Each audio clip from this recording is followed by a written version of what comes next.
Magandang buhay, ako si Rowelyn Cabatingan and this is the part 2 of lesson 1.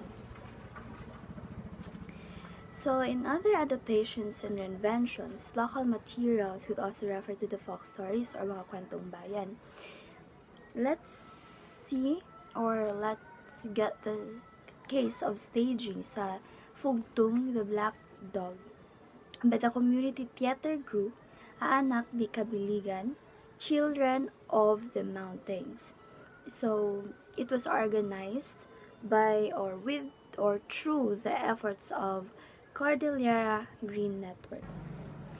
So, kaning fugtong The Black Dog, it is all about a family nga gipatalsik tungod kay nag-alaga sila og iro kung asa ang katunga iro is nagadala daw siya og kuan murag bad gani nga panghitabo, nagdadala siya ng masamang tanda. In one level, it can interpret the narrative as being all about giunsa daw pagtanaw ang kalahian. It is dangerous ba or threatening or kanang kahulga-ulgaan na. So, sa another level, it was introduced by a brief English annotation of the plot.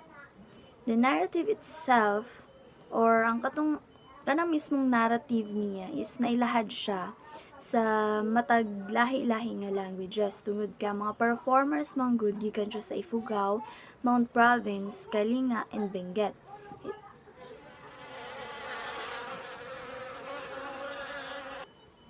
It was spoke in Kalinga, Kankay, Ilocano, and Ibaloy. So, it was deliberate means to keep the atmospheric feel of the story taking place in Cordillera. So, muna to akong ginaingon nga ang kani siya is nag-take place siya sa Cordilleras and yes, it was organized by the efforts of the Cordillera Green Network. So, it was directed by Ray Angelo Aurelio. He is a theater artist and siya po tong nag-direct sa katong Bakata, Battle of the Street Poets, kung asagi kitanghal to siya sa TU or True Theater tung May 2015, featuring the Smoky Mountain-based youths rapping, dancing, and acting. So, let's talk about the artist which is si Ray Angelo Aurelio. Si Aurelio is nagatrabaho siya kauban sa mga informal settlers sa community. Way back then,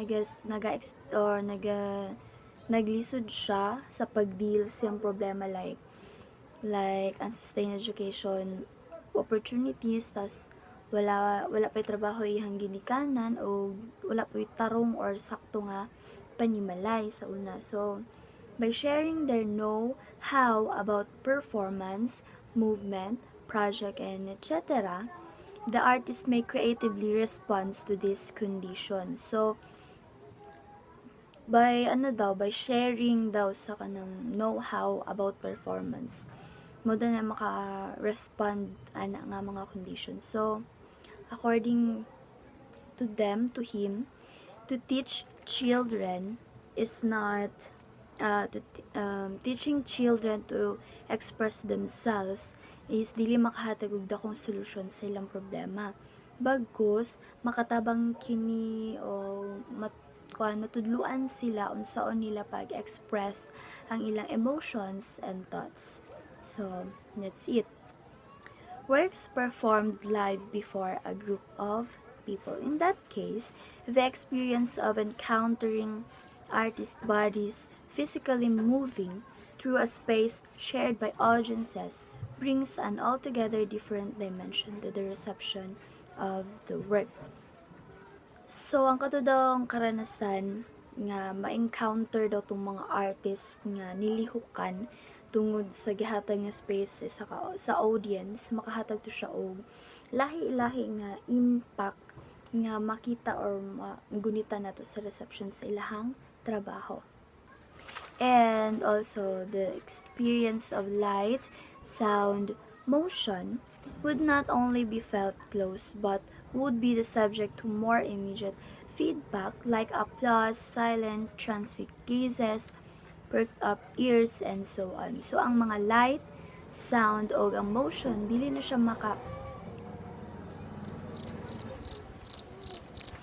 So, ang light, ang sound, o ang motion, dili lang kay mabati na to.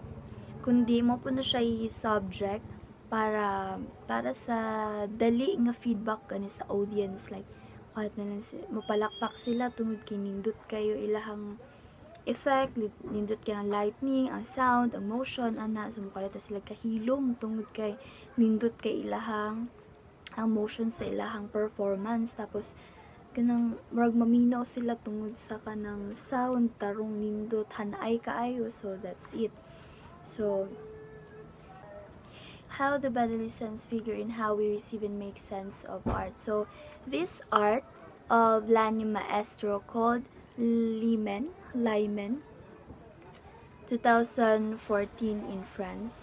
I-consider niya dere ang kanang mga i-consider niya ang tulo ka factor kung asa ibutang iyang artwork, o how people might relate with it, and unsay mga past or backstory nga naa ani nga site. And then the space is known as Bata Compound. So kato siya is ginatawag siya o Bata Compound, and was primarily an industrial site. So much like in the most mechanized factories, workers performed rigidly defined and repetitive, mind-numbing tasks. So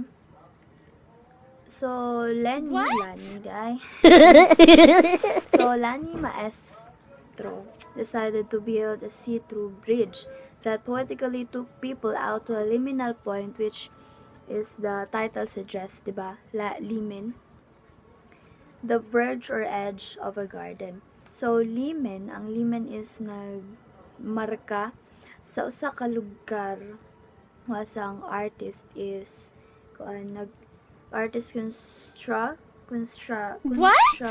construed as antithesis to industrial space.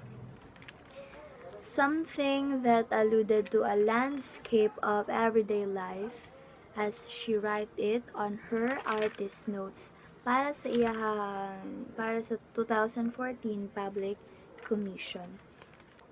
So, ang limin is meant to allow ang mga visitors na mag-extend or ilahang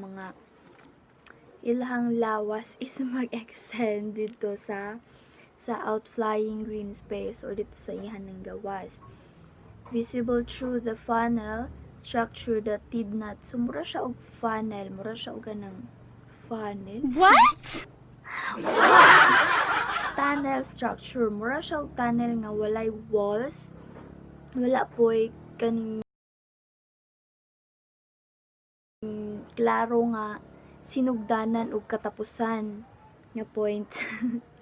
So, gipaubos lang ang mga katason para kung kinsay mo lingkod, kung kinsay gusto mo lingkod dito is dili matagak, diba? Dili mahadlok nga matagak tungod kay dili kayo taas. So, gusto mo ganahan nga matagak og taas, diba? Gusto mo ganahan matagak tapos di salon. Oh my God, charot.